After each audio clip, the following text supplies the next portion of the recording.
So I was driving with my son, and there was a police officer who was traveling the opposite direction as us. And so as I saw his patrol car, I rolled down the window of my vehicle, and I just stuck my hand out there and gave him the finger and sped off down the on-ramp. He lit up his overhead lights and pulled me over. He rolled his windows all the way up, locked the doors, and then he called 911.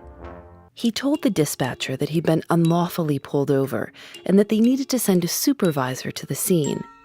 And I told him, your supervisor's en route. I'll speak to him. In the meantime, I will sit here in my vehicle and wait.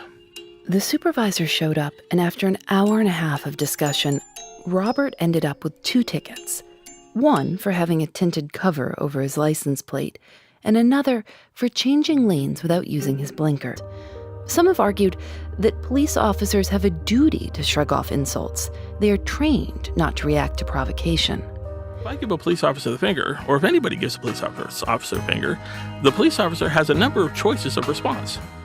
They can wave. Hi. They can give you a look of disgust that can only be interpreted as, I don't really care what you think. They can do nothing. Or they could pull you over.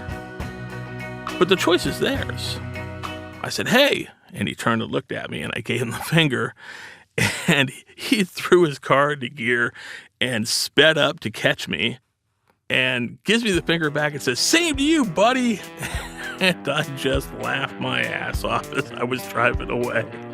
The funniest thing I ever saw.